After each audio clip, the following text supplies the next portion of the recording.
Okey, Assalamualaikum kelas. So, hari ini kita akan sambung subtopik akhir kita dalam bab 6 iaitu hubungan antara imbangan duga, inventori akhir dan juga penyata kewangan. So, macam awak tahulah bila kita nak buat penyata kewangan sama ada apur ataupun PKK, kita kena cari juga nilai inventori akhir sebab dalam penyata kewangan yang apur, kita ada inventori akhir di bahagian kos jualan. Okay, kalau untuk dekat PKK, kita ada nilai inventori akhir di bahagian aset semasa. So, awak kena cari dua-dua lah. Alright, so kita akan tengoklah apa hubungannya, apa pentingnya inventori akhir ini.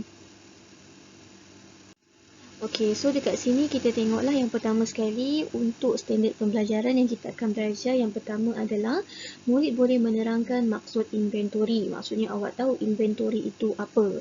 So, macam biasalah inventori itu merujuk kepada barang niaga yang dimiliki untuk dijual semula dan merupakan aset semasa bagi sesebuah perniagaan. Okey, itu yang biasalah. Okay, and then menerangkan. Okey, yang pertama. So, yang kedua menerangkan maksud sistem inventori berkala dan sistem inventori berterusan. So, dekat sini awak akan belajar dua lah. Okey, apa itu sistem inventori berkala? Apa itu sistem inventori berterusan? Okay, nama pun berkala, maksudnya sekali-sekala kita buat. Kalau berterusan, sepanjang masa kita buat. Okay, and then menerangkan keperluan menentukan nilai inventori akhir untuk penyediaan penyata pendapatan. Okay, penyata pendapatan itu adalah akaun perdagangan dan juga untung rugi. Ini adalah apur. Ini adalah apur. Jangan keliru pula lah. So, akaun pendapatan dan pendapatan itu adalah apur. Okey, itu nama lama dia. Sekarang awak pakai apur. Alright, and then menyediakan ke inventori dan mengira inventori akhir. Maksudnya kalau kita nak nilai inventori akhir, kita akan menggunakan kaedah rekod dalam kad inventori lah. Ini adalah secara manual. Okey, and then kita ada juga merekod inventori akhir dalam jurnal am dan juga ledger. So, bila kita dah kira, kita akan rekod lah dalam jurnal am dan juga ledger. And then kita juga, okey, bukan kita lah, awak kena menerangkan hubungan imbangan duga dengan inventori akhir. Apa kaitannya dengan sistem inventori berkala dalam penyata pendapatan dan juga penyata kedudukan kewangan. Maksudnya apur dan juga PKK lah nama dia. Alright, so kita tengok yang pertama inventory. So, inventory itu apa? Okey, inventory merujuk kepada barang niaga yang dimiliki untuk dijual semula dan merupakan aset semasa bagi sesebuah perniagaan. So, tiga item yang cikgu garis ini wajib ada untuk maksud inventory awak. So, awak faham tak inventory itu barang niaga awak. Barang niaga untuk apa? Untuk dijual semula dan merupakan aset semasa bagi sesebuah perniagaan. Okay, and then kita masuk kepada yang seterusnya. Okey, dekat sini kata bagi perkilangan inventorinya terdiri daripada bahan mentah, barang separuh siap dan juga barang siap. Okey, so dekat sini perniagaan ni boleh jadi dua bentuk lah. Satu yang kita jual barang itu yang telah ready untuk digunakan. Okay, dan lagi satu adalah pihak pengeluar lah, iaitu pihak kilang. So, pihak kilang ini dia punya inventory terdiri daripada bahan mentah. Bahan mentah ni maksudnya yang belum diproses. Okey, barang separuh siap ni maksudnya dia dah siap setengah. Ya, setengah dalam 50 ke 70% something like that lah. And then barang siap ni yang dah settle. Okey, so dalam ni dia bagi contoh adalah ayam. So, untuk kilang yang memproses ayam, contoh ayam mas, okey, bahan mentah dia adalah ayam lah, seekor ayam yang masih hidup, ayam mentah, mungkin dah sembelih lah. Okey, and then barang separuh siap tu mungkin yang baru dia cabut-cabut bulu-bulu dia semua, dan barang siap ini yang berada dalam packaging. Okey, so dekat sini dia kata perkilangan menggunakan alatan dan sebuah medium pemprosesan untuk menukarkan bahan mentah menjadi barang siap. Macam biasalah bila awak berada dalam jenis perniagaan yang pengeluar, okey, awak akan menggunakan tenaga mesin lah, bukan tenaga manusia semata-mata. Sebab awak nak proses dalam kuantiti yang banyak. Bila kuantiti yang banyak, awak perlukan kemudahan teknologi. So, kita akan gunakan mesin lah. Okey, so dekat sini dia kata sistem inventory. Okey, tadi dah tahu inventory itu apa. Barang niaga yang kita jual semula, ya. Okey, dan merupakan aset semasa. Okey, so sistem inventory ini terbahagi kepada dua. Yang pertama sekali dekat sini adalah sistem inventory berkala dan juga seterusnya adalah sistem inventory berterusan. So kita tengok salah satu tu satu-satu apa dia. Okey, untuk sistem inventory berkala, okey, dalam sistem ini peniaga tidak menyimpan rekod inventory yang keluar masuk. Maksudnya awak tak ada rekod pun berapa jumlah masuk, berapa jumlah keluar. Okey, inventory akan ditentukan pada akhir suatu tempoh perakaunan. Okey, maksudnya dekat sini, okey, bila awak nak tutup akaun baru awak kira ada berapa jumlah inventory awak setiap satu tu. Okey, pengiraan inventory akan dijalankan secara manual iaitu menghitung inventory satu persatu. Okey, ini kalau LJK Koperasi dia tahulah apa yang dia buat. So, untuk koperasi sekolah kita, kita guna sistem inventory berkala bila kita nak tutup akaun. Okey, akaun koperasi tutup bulan 3. So, untuk akhir bulan 3, kita akan tutup dulu perniagaan kita. Kita akan kira stok secara manual. Okey, sistem ini biasanya digunakan oleh perniagaan berskala kecil dan juga sederhana. Selalunya macam kedai-kedai runcit, kedai-kedai yang kecil lah, warung dan sebagainya. So, dekat sini kalau awak nampak ada mesin slip daftar tunai. Okey, perniagaan berskala kecil dan sederhana biasanya menggunakan mesin tunai runcit dalam urus niaga mereka setiap hari. So, mesin ini tidak dapat mengesan pergerakan keluar masuk inventory. So, kalau awak tengoklah dekat kedai yang berhampiran dengan awak, contohnya macam kedai runcit, alright. So, dia akan guna mesin ni lah. Ni adalah mesin slip daftar tunai lah. Okey, so mesin ini dia cuma mengeluarkan slip daftar tunai. So, kalau awak tengok dekat slip daftar tunai tu, dia tak ada pun jumlah kuantiti terkini. Dia punya baki stok. So, kita tak tahu berapa jumlah kita. Okey, so dekat sini dia kata kedai runcit menggunakan sistem inventory berkala. So, itu adalah antara contoh perniagaan yang menggunakan sistem inventory berkala. Maksudnya, kita akan kira bila kita nak tutup akaun secara manual. Kira satu-satu. Okey, seterusnya kita pergi kepada sistem inventory berterusan. Okey, dalam sistem ini peniaga akan dapat mengesan pergerakan keluar dan juga masuk bagi setiap inventory perniagaannya. Maksudnya berapa jumlah barang yang masuk dan berapa jumlah barang yang keluar itu awak tahu on the spot. Okey, melalui sistem ini rekod inventory akan mempamerkan kuantiti, okey, kos seunit, jumlah kos belian dan juga kos jualan, inventory serta baki akhir inventory.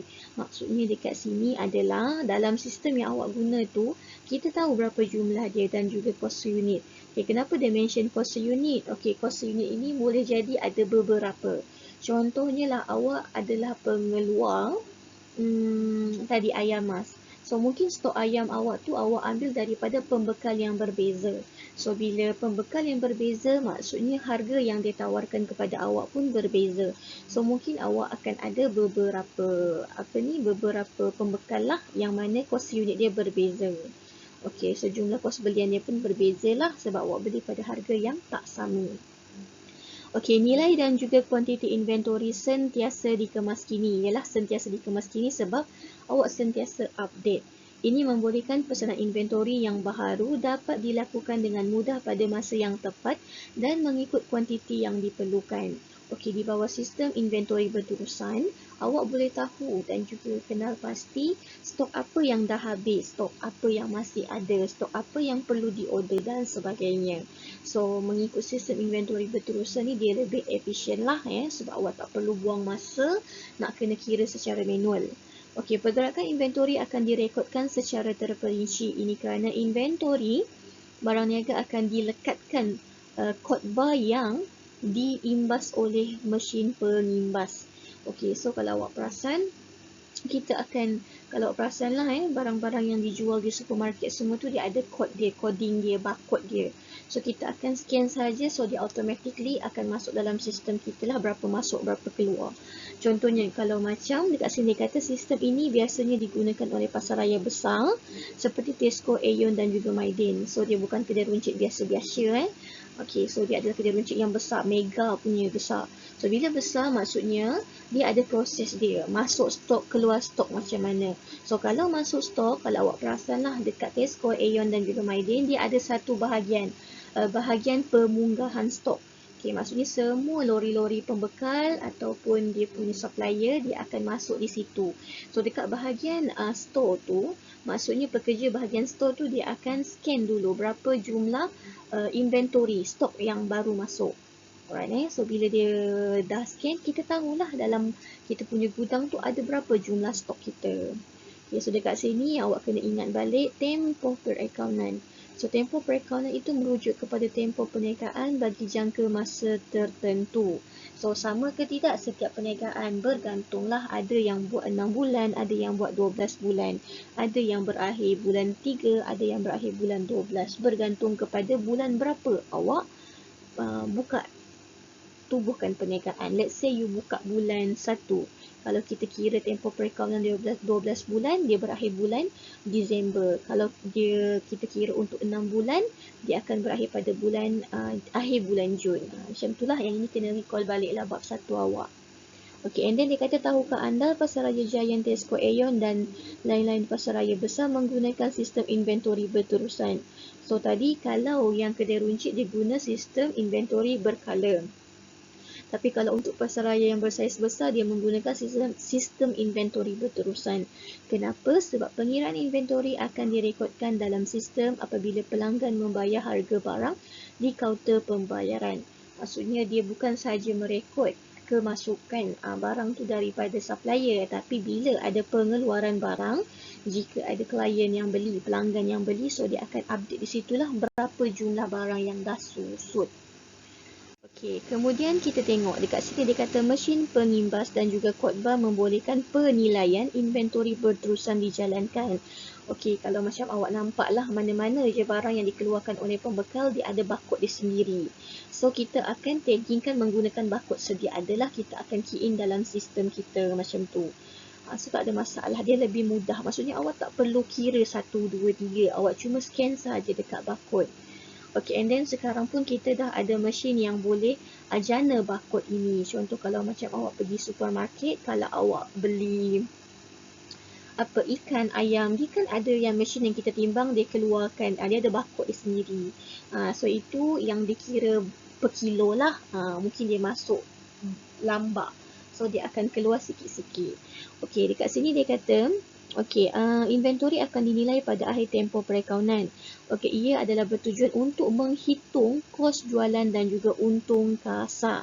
Okey, tadi kita tengok kenapa kita nak kena kira inventory, sebab kita nak hitung kos jualan dan juga untung kasar. Sebab dalam apur kita ada kos jualan. Okey, sebab inventory itu dalam komponen kos jualan. Kenapa kita nak kena tahu kos jualan? Supaya kita boleh detect berapa untung kasar kita.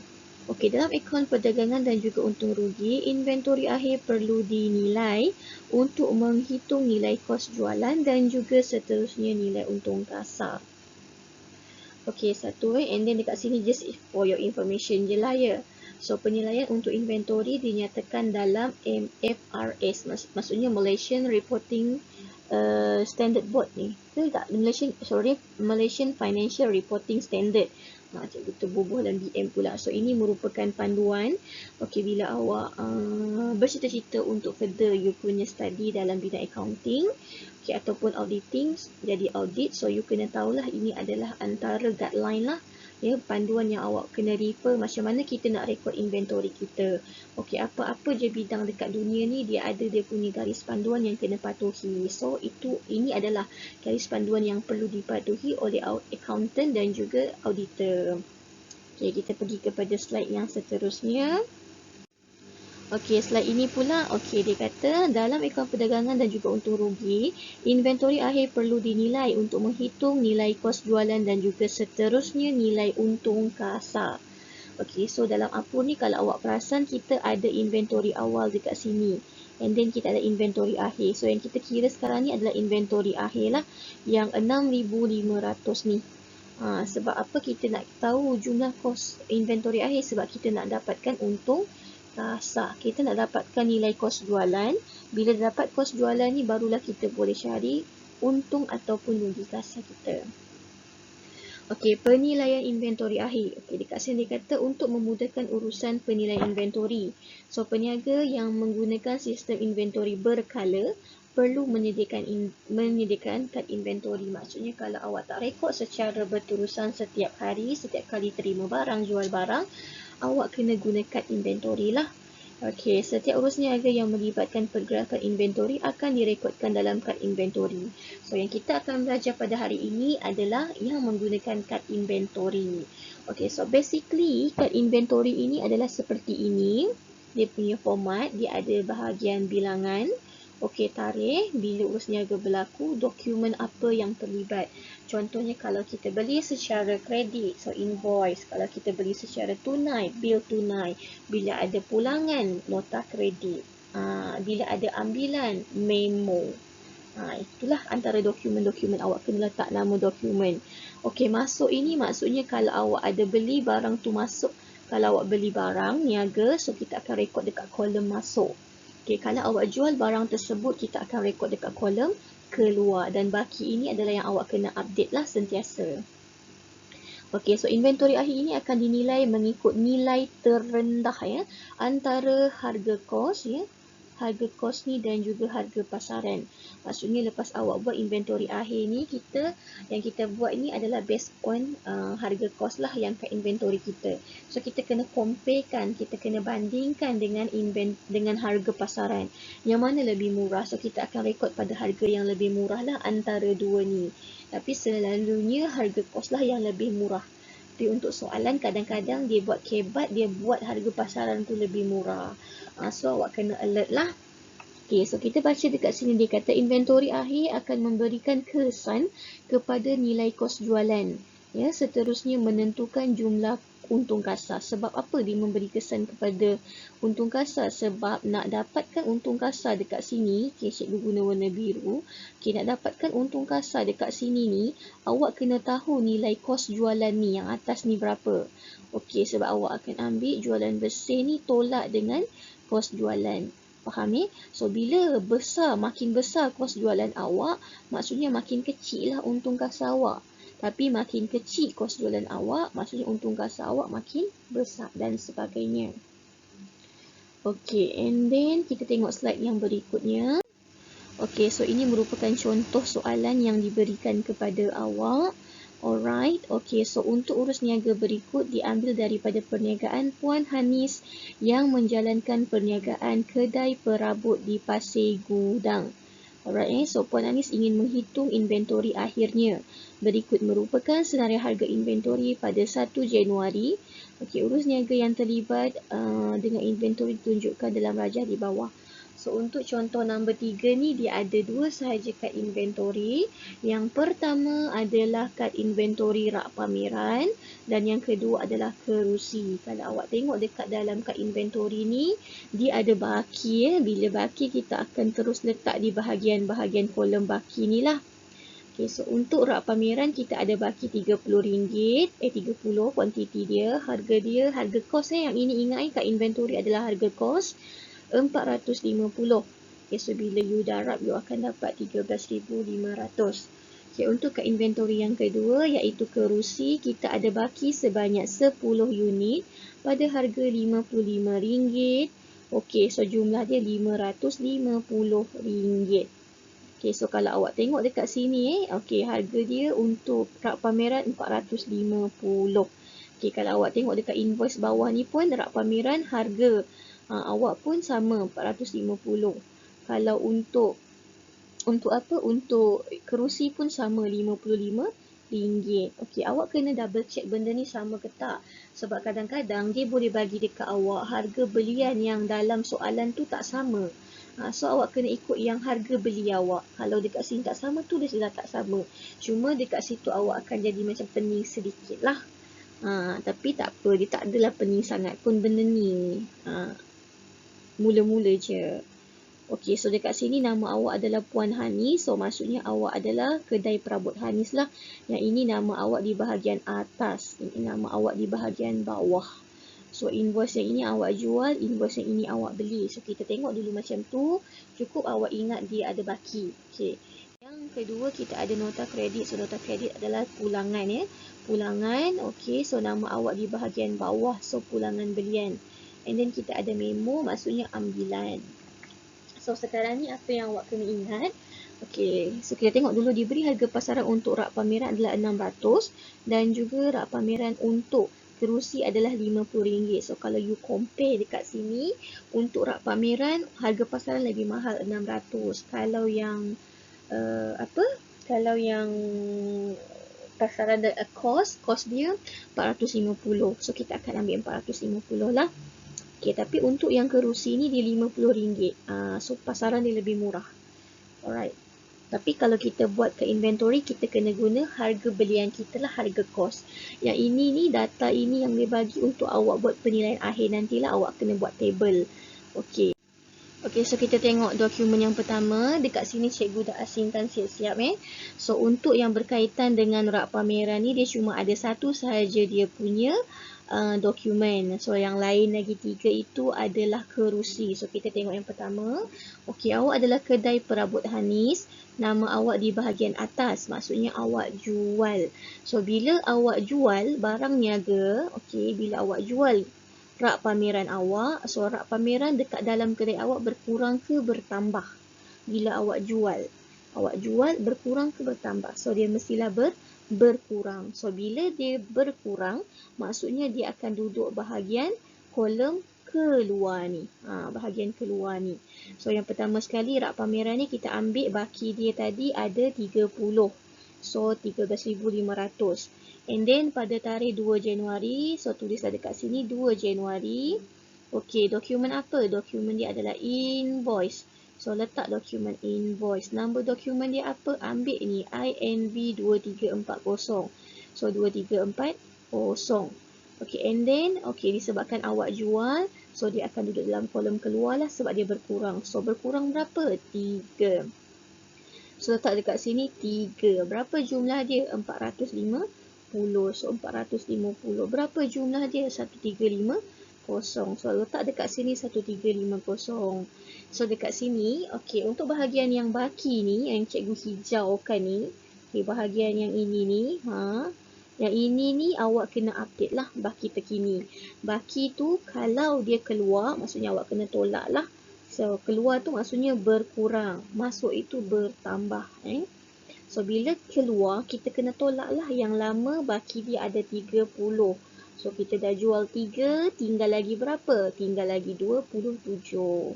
Kosnya sama tak? Sama. Yang kita baru jual 4,5, yang lama 4,5. Kita akan jual harga yang sama lah kan? Dia akan keluar harga yang sama lah. Bukan kita jual harga yang sama. Dia akan keluar benda yang sama lah kos dia. Sebab kita jual yang baki kita. Okey, so 27 ni darab dengan 400,5 dapatlah 12,150. So itu adalah kad inventory untuk rak pameran. Dia sikit sahaja. Okey, kemudian kita tengok yang seterusnya. Okey, so untuk yang seterusnya adalah kerusi. So untuk kerusi ni kita ada 3 kita punya kita punya dokumen. So kita tengok yang pertama adalah invoice, yang kedua adalah nota kredit, yang ketiga adalah memo. So kita tengok dulu efek dia bertambah ke berkurang. So yang pertama kita punya nama di bahagian bawah, maksudnya kita beli. Kita beli tadi cikgu cakap dia masuk. So ini bertambah. Cikgu contoh kat bawah je bertambah, maksudnya masuk. Masuk kat sini. Okey, and then nota kredit. Nota kredit maksudnya kita pulangkan. Ini pulangan apa ni? Nama kita di bawah. So pulangan belian. Kena double check juga. Jangan kata pulangan terus ni. No. Kena double check. So pulangan belian kita pulangkan. Maksudnya before this mungkin kita dah ada 100 tapi disebabkan rosak kita pulangkan. So berkurang lah. So berkurang dekat sini letak tolak. Letak tolak. So dekat bahagian keluar ni lah. Okay, and then memo. Pengurus telah mengambil sebuah kerusi bernilai RM55 untuk kegunaan sendiri. Maksudnya awak ambil. Bila awak ambil berkurang ke bertambah mestilah berkurang. So, dalam soalan ni awak ada 1 yang bertambah, maksudnya di bahagian masuk, 2 di bahagian keluar. Itulah kerja awak lah. Okay, so kita tengok dokumen yang pertama. Cikgu guna color purple lah. Okey, so yang pertama sekali, pertama sekali kita copy balik lah. Ya, ni kat inventory ni tadi dalam soalan dia ada bagi baki. So pada Januari 1 kita ada baki sebanyak 10 unit. Okey, pada harga RM55. So, jumlah dia adalah RM550. Okey, so untuk dokumen yang pertama ini, kita ikut tarikh jangan melangkah-langkah. So, yang pertama adalah 5 Januari. So, kita tulis dekat sini 5 Januari. Dokumen kita adalah invoice. Okey, nama dokumen kita dekat sini, number adalah INB 4658. So, tulis. Okey, kita beli berapa ni? Kita beli kerusi sebanyak 20 unit. So, masukkan 20 unit pada kos dia RM55. So, total dia 1,100. Okey, so untuk bahagian baki ni, okey, kita guna pen merah. Alright, pen merah pula. Okey, so asalnya kita punya baki 10 unit, tapi disebabkan kita beli, masuk, so dia tambah lagi 20. So, 10 tambah dengan 20 ni, tambah ni dapat berapa? 30. So, betul. Kos dia 55, so jumlah dia 1650. So, settle dokumen yang pertama, kita tengok dokumen yang kedua. So, dokumen yang kedua ini adalah dokumen nota kredit. So, dokumen nota kredit kita keluarlah, maksudnya kita pulangkan balik. So, bila kita pulangkan balik, maksudnya inventory yang ada dekat tangan kita dah berkurang. So, rekod di dalam kolom keluar. Okey, berapa yang dia keluarkan? 5 unit. So, dekat sini kita tengok daripada mula lah So, tarikh dia adalah 6 Januari. So, 6 Januari, nota kredit, tulis, number dia NK235. Okey, and then berapa kuantiti dia? 5. So, tulis 5. Jumlah dia RM55. Total dia 275. So, kita kena update. Tadi kita ada baki 30 unit. Tapi kita dah return 5 unit. So, tinggal lagi 25. So, 25 ni pada harga kos RM55. So, jumlah dia 1375. Settle dokumen yang kedua. Kita pergi pula dokumen yang ketiga. So, dokumen yang ketiga dekat sini kalau awak tengok adalah dokumen memo. Okey, so tulislah memo. Okey, 12 hari bulan, memo. Okey, untuk memo ni kita tak ada numbering So, kita kosongkanlah. Kalau dia letak, kita letak. Okey, and then so memo ni dia mengambil. So, bila mengambil, bila awak ambil barang niaga awak bertambah ke berkurang? Mestilah berkurang kan. So, kita akan rekod dekat kolom keluar. So, kita ambil berapa? 1 unit saja. Tulis 1. Jumlah dia RM55. Okey, and then amount dia RM55 jugalah. So, kena update baki ni. Okey, tadi kita punya baki adalah 25. Ni 25 ni. Okey, and then kita tolak dengan 1 sebab kita dah ambil. So, baki terkini adalah 28. Okey, pada harga RM55. So, jumlahnya 1320. Okey, bila kita dah settle, tutup semua untuk bulan tersebut. Okey, tulis tarikh akhir dekat sini. Okey, tulis perkataan jumlah. Okey, copy paste dia baki yang latest tadi. Settle. So, maksudnya dekat sini kita tahulah. So, untuk kad inventory kedua kita kerusi. Okey, latest kita ada baki 24 unit. Okey, pada harga RM55. So, jumlah kos inventory kerusi kita, harga kos kerusi kita adalah 1320. Then, kita kena buat apa? Tengok slide seterusnya. Okey, so ini adalah final dia. So, ini untuk yang ini yang kita buat ingat yang kita buat menggunakan kad inventory ini adalah menggunakan harga kos. Harga kos itu apa? Harga yang kita beli daripada pembekal. Okey, boleh jadi sama, boleh jadi tak sama. Tapi selalunya samalah. Tapi boleh dia bagi soalan, saja-saja tukar harga. Kena ingatlah jangan menggelupur pula. And then, bila kita dah settle buat ni, kita nak dapatkan apa sebenarnya kat inventory ni? So, kita nak dapatkan yang bawah ni, sayang. Yang ini, nilai kad inventory rak pameran 12150 dan juga untuk kerusi 1320. So, dua-dua ini adalah harga kos. Harga kos. So, lepas awak dah buat kad inventory ni, awak kena buat table ni. Penilaian inventory akhir. So, dekat sini awak akan tulislah nama rak pameran dan juga kerusi. Okey, berapa jumlah baki? Copy paste saja. Untuk rak pameran ada 27, untuk kerusi ada 24. Okey, harga kos ni refer kepada kad inventory awak. Yang ini 4,5. So tulis 4,5. Untuk kerusi RM455. Okey, harga pasaran pula kalau awak refer dekat sini kan. Alright, kalau awak refer dekat sini, kalau awak tengok dekat sini. Okey, so untuk harga pasaran, okey, tadi dia dah bagi dalam soalan untuk rak pameran 600, untuk kerusi 60. So untuk jumlah ni awak nak kena pilih macam mana? Okey, tadi dah kata dah untuk penilaian inventory akhir ni, nak dapatkan jumlah akhir inventory, kena compare harga kos ke harga pasaran murah. So dalam soalan ni untuk rak pameran antara dua ni yang murah adalah harga kos lah 450. So awak ambil sajalah 450 itu, awak darab sahaja dengan berapa tu dia punya kuantiti.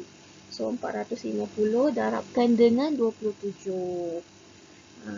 So awak akan dapatlah ini cikgu guna warna hijau. So 27 ni darabkan dengan 450. So awak akan dapatlah 12150. Okey, tapi seterusnya untuk yang kerusi, okey, kuantiti awak adalah 24. So dekat situ kalau awak compare harga kos dan juga harga pasaran, so dekat situ awak tengok harga pasaran lebih murah Okey, so RM24 awak akan darabkan dengan RM50. Okey, so awak akan dapatlah 1,200. So bila awak totalkan dapatlah 13350. So ini merupakan nilai inventory akhir yang awak akan masukkan dalam APUR dan juga PKK. Boleh faham So ingat, kena compare dulu. Kena tengok betul-betul harga kos dan juga harga pasaran. Pilih yang paling rendah. Bila pilih paling rendah baru kira lah.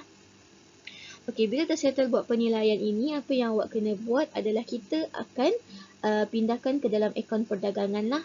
So bila kita nak pindahkan, so kita akan debit inventory akhir, kita akan kreditkan akaun perdagangan. Okey, so ini settle, ini adalah journal dia.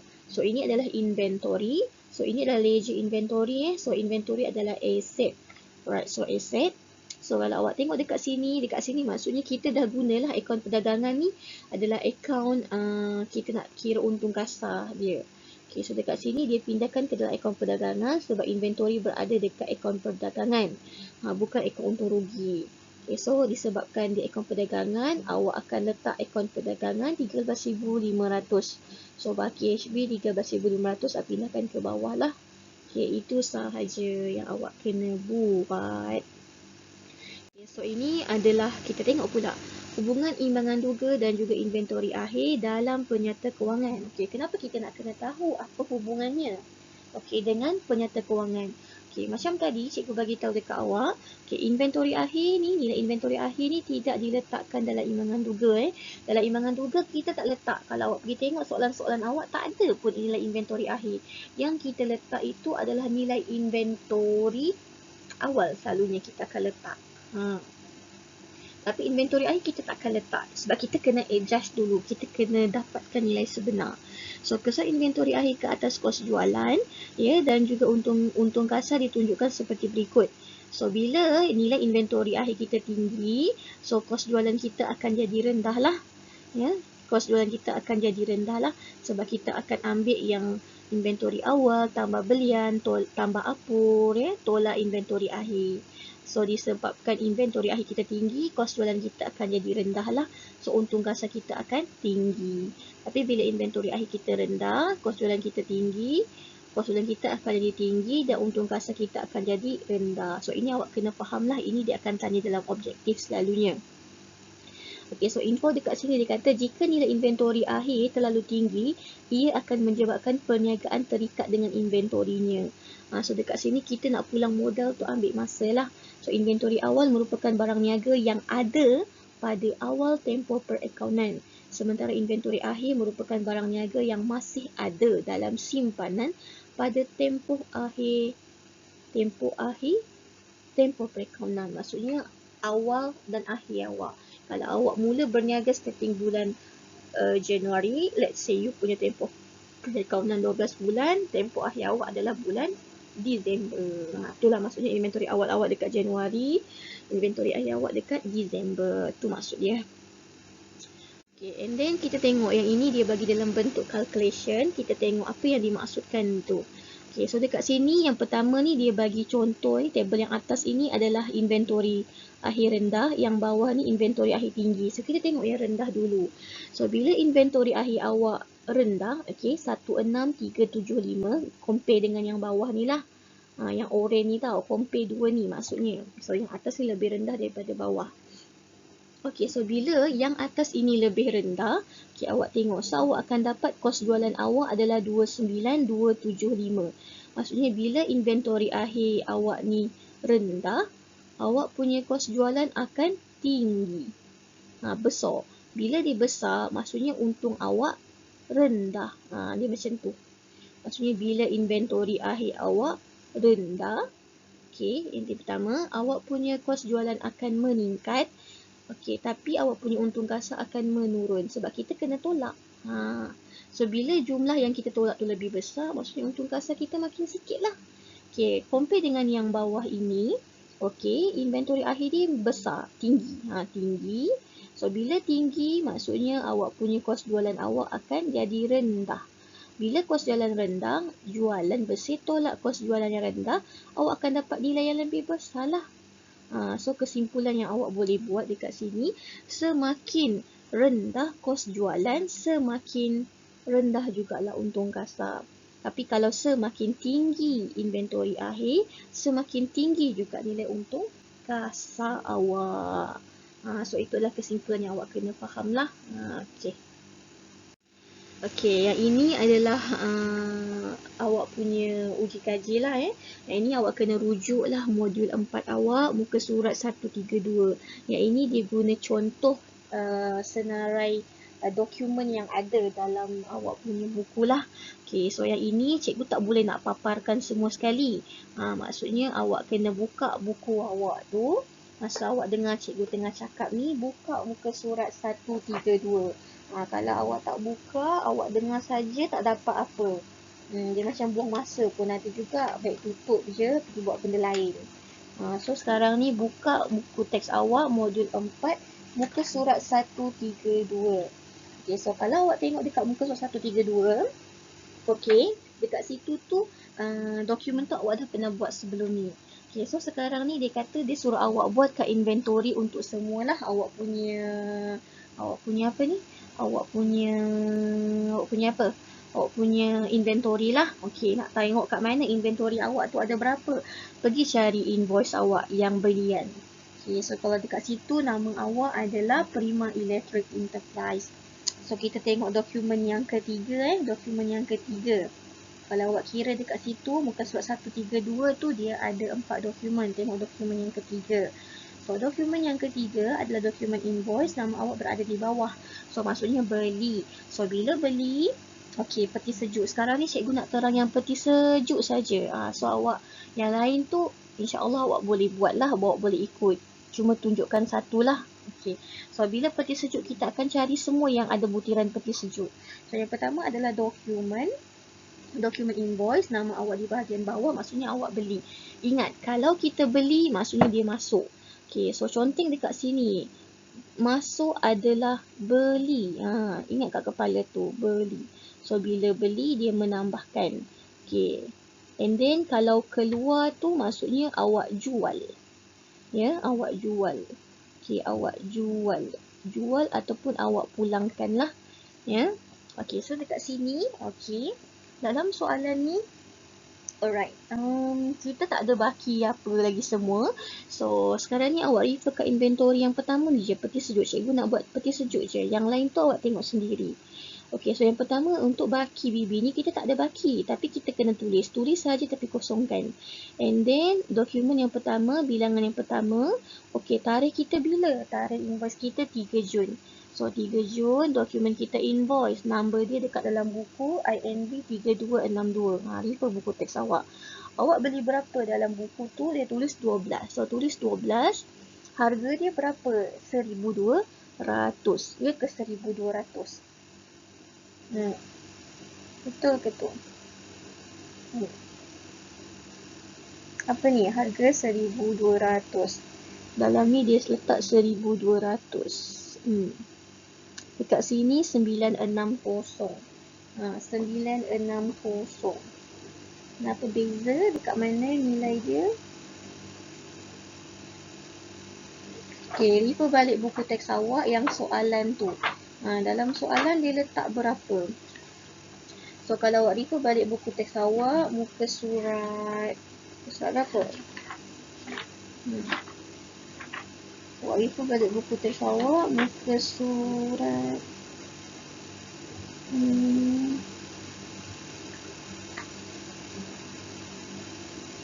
960 960. Kenapa 960 ni? Sekejap. Okey, kita buka balik. So kalau dekat situ, kalau awak perasan dia ada elemen diskaun 20% kan? Okey, maksudnya setiap satu tu awak ada awak kena letak nilai yang selepas diskaun lah. Okey, so asalnya harga awak adalah 1200. Okey, bila ada diskaun sebanyak 20%, so awak akan tolak 240. So, awak akan ambil 1200. Ya, cikgu conteng kat mana kat sini je lah, guna pen merah. Yang ini macam mana nak dapat? Okey, asalnya harga kita 1200. Allah, siksa ni nak tulis pun 1200. Okey, tapi sebab dalam invoice tu kita ada diskaun, so awak kena tolak lah diskaun yang berapa persen tu? 20%. Awak kena tolak lah sebab ada diskaun. Okey. So, awak ada diskaun 10%. Okey, so 10% tu daripada 1200 tu, okey, nilai dia adalah 240. Yang ini adalah 240. Ini persen ni sayang ni, nanti kan kau tak nampak pula. So bila awak ambil 1200 tolak dengan 240, awak akan dapat 960. 960. Faham 960. Sebab tu lah dekat situ dia letak 960. Yang ini awak kena hati-hati bila dia bagi yang invoice lah, yang ada diskaun. Kalau yang tak ada diskaun tak apa, mudah. Okay, so settle dapatlah 1520. Okay, so baki letaklah 12 darab dengan 960. So dapat 11,520. Okay, seterusnya kita tengok pula.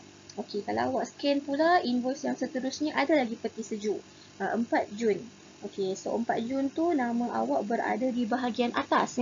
Nama awak berada di bahagian atas. Terima elektrik berada di atas. Maksudnya awak jual. So, bila awak jual, maksudnya awak letak dekat kolom keluar. Awak jual berapa peti sejuk? 6. Okey, kena ingat jangan letak harga jualan. Kena pakai harga belian. Kita beli tadi pada harga 960. So, letak 960. Okey, so jumlah dia 5,760. Okey, baki kita. Tadi kita ada 12 unit. Kita dah jual 6 unit. So, tinggal lagi baki 6 unit juga. So, kita darabkan dapatlah 5,760. And then pergi tengok pula dokumen yang seterusnya adalah slip daftar tunai, tak ada kaitan.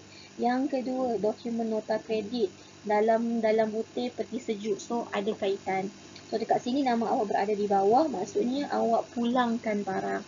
Maksudnya, tadi ada kerosakan. So, bila awak pulang, okey, so awak pulang dekat sini. Yang ini pulangan apa ni? Pulangan belian. So, pulangan belian dekat bahagian keluar. Okey, so dekat sini pulangkan satu, kos dia sama 960. Okey, amount dia 960 jugalah. Okey, so total dia 4,800. Okey, settle. Kita pergi pula dokumen yang seterusnya, bil tunai, peti sejuk. Okey, maksudnya kita jual secara tunai.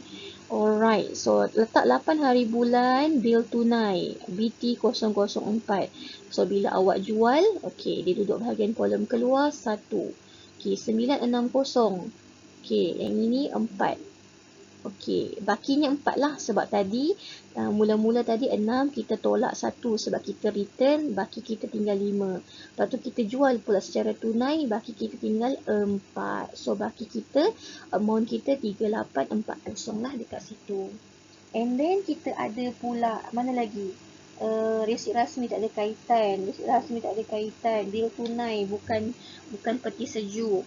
Kalau pergi muka surat sebelah, slip daftar tunai tak ada kaitan. Memo dia ambil penisah tak ada kaitan. Lepas tu perhatian cek ada kaitan. Jumpa balik invoice. Invoice tu. peti sejuk.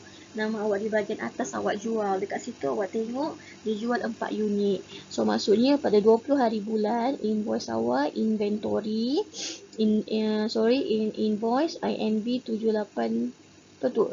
7869. So awak jual sebanyak 4 unit. Alhamdulillah. So 4 unit. So letaklah 960. So baki awak pun ada 8. So awak jual pun habis. So tinggallah kosong baki awak. So inilah kat inventory untuk apa ni? Untuk peti sejuk. Awak ada banyak lagi. So cadangan cikgu bila awak nak buat soalan ni, awak buka dulu semua kat inventory yang ada. Okey, lepas tu contoh macam yang dokumen yang pertama tadi, dokumen yang invoice, dokumen nombor 3. Dekat situ ada peti sejuk dan televisyen. Awak pindahkan serentak. Buat peti sejuk dulu, lepas tu televisyen. Kalau awak refer dokumen yang ketiga tu, okey, televisyen kita beli berapa? Kita beli 8. So kita beli 8. Nampak ni dia masuk 8. Okey, berapa harga kos dia? Kena kira lah. Asalnya dalam buku 1,500 tapi tolakkan 20%. Awak akan dapatlah dekat sini 1,200. Awak kena masukkan satu-satu, masukkan serentak. Kalau awak buat satu-satu settlekan peti sejuk, dia ambil masa. So maksudnya awak kena go through satu dokumen ke satu dokumen. Okay, kalau dokumen tu ada 4 dokumen ni kat inventory, masukkan 4. Sebab kita nak buat ikut tarikh, kita tak nak terlepas. So dia nampak macam renyah sikit lah. Tapi tak apa, soalan ni kebanyakannya dia jarang lah. Dia tak pernah lagi lah keluar dekat final. Tak pernah, tapi dia boleh keluar. Okay, dia banyak keluar dekat kerja khusus. So awak kena ready lah, kena buat. Okay, bila dah habis buat kerja, dah buat kat inventory macam biasa, buat penilaian inventory. Listkan semua sekali. Tulislah dia punya jumlah. Sebab dalam soalan ni dia tak bagi harga pasaran. So bila tak bagi harga pasaran, kita assume harga kos lebih murah lah. So you just copy paste semua sekali, you akan dapat jumlah 4,700. So jumlah ini yang awak akan pindahkan ke dalam Upwork dan juga PKK. Boleh So kerja awak nanti cikgu akan bagi dalam grup Telegram. So awak boleh tengoklah kerja awak tu, cuba try buat latihan tersebut. Ada soalan boleh WhatsApp cikgu. So itu saja. Sekian, terima kasih. Assalamualaikum.